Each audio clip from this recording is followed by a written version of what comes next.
25/12/2024 ତାରିଖ ବୁଧବାର ଦିନ ସେଣ୍ଟ ଜୋନ୍ ବିଲିଭର୍ସ ଚର୍ଚ୍ଚ ଖଇରମାଳ ବୌଦ୍ଧ ଆନୁକୂଲ୍ୟରେ ଖଇରମାଳ ଗ୍ରାମଠାରେ ଖ୍ରୀଷ୍ଟ ଜୟନ୍ତୀ ସମାରୋହ ଉତ୍ସବ ପାଳନ ହୋଇଛି। ଏଥିରେ ଚର୍ଚ୍ଚର ସମ୍ପାଦକ ତଥା RSAP ସାଧାରଣ ସମ୍ପାଦକ ନବୀନ ଭାଇନାଙ୍କ ସଂଯୋଜନାରେ ଆଚାର୍ଯ୍ୟ ପୂର୍ଣ୍ଣଚନ୍ଦ୍ର ଲିମା ସଭାପତିତ୍ୱ କରିଥିଲେ। ମୁଖ୍ୟ ଅତିଥି ଭାବେ ରାଷ୍ଟ୍ରୀୟ ସମାନତା ଅଧିକାର ପରିଷଦ RSAPର ବୌଦ୍ଧ ଜିଲ୍ଲା ସଭାପତି ପ୍ରଦୀପ କୁମାର ମହାନନ୍ଦ, ସମ୍ମାନିତ ଅତିଥି ଭାବେ ପାଳକ ନୂତନ ଆନନ୍ଦ, ଉପଦେଷ୍ଟା ପଙ୍କଜ ଭାଇନା, ଉପଦେଷ୍ଟା ଯୁଧିଷ୍ଠିର ଭାଇନା ପ୍ରମୁଖ ମଞ୍ଚାସୀନ ଥିଲେ। ମୁଖ୍ୟ ଅତିଥିଙ୍କ ଦ୍ୱାରା ମେରି ଖ୍ରୀଷ୍ଟମାସ କେକ୍ କାଟି ଜନ୍ମ ଉତ୍ସବକୁ ମହାସମାରୋହରେ ଜନ୍ମ ଉତ୍ସବ ଆରମ୍ଭ କରାଯାଇଥିଲା ଏବଂ ପାଳନ କରାଯାଇଥିଲା। ମୁଖ୍ୟ ଅତିଥି ମହାନନ୍ଦ ଉପସ୍ଥିତ ଥିବା ଖ୍ରୀଷ୍ଟ ଧର୍ମାବଲମ୍ବୀଙ୍କୁ ଜନ୍ମ ଦିବସର ଶୁଭେଚ୍ଛା ସହିତ ଅଭିନନ୍ଦନ ଜ୍ଞାପନ କରି ମାନବବାଦ ଏବଂ ଭାଇଚାରା ସୃଷ୍ଟି କରିବା ପାଇଁ ସାହାଯ୍ୟ ସହଯୋଗର ହାତ ବଢ଼ାଇବା ପାଇଁ ସମସ୍ତଙ୍କୁ ଅନୁରୋଧ କରିଥିଲେ। ବୌଦ୍ଧରୁ ଆବୁ ଖାନଙ୍କ ରିପୋର୍ଟ, OTN TV।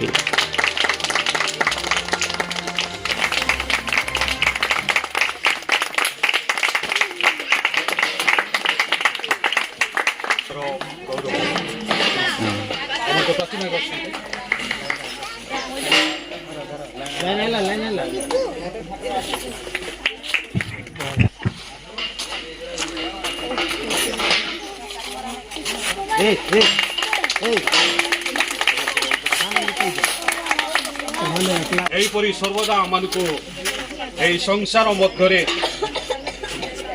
ଯିଏକି ସେ ପାପରୁ ପରିତ୍ରାଣ କରିବା ନିମନ୍ତେ ଏହି ଜଗତକୁ ଆସିଅଛନ୍ତି, ତାଙ୍କର ସେହି ଜନ୍ମ ଉତ୍ସବ ଆମମାନଙ୍କୁ ଏହା ସଂକେତ ଦିଏ ଜଗତର ପାପରୁ ମନ୍ଦତାରୁ ଆମେ ପ୍ରତ୍ୟେକ ରକ୍ଷା ହଉ, ଉଦ୍ଧାର ହଉ, ମୁକ୍ତି ହଉ, ଏହା ଆମମାନଙ୍କର ପରମେଶ୍ୱରଙ୍କର ସମ୍ବାଦ।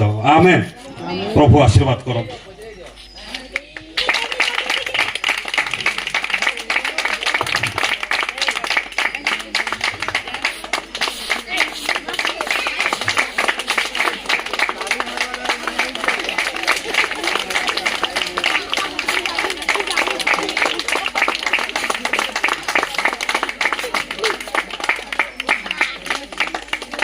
ପ୍ରଭୁ ଗୌରବାନ୍ୱିତ ହୁଅନ୍ତୁ।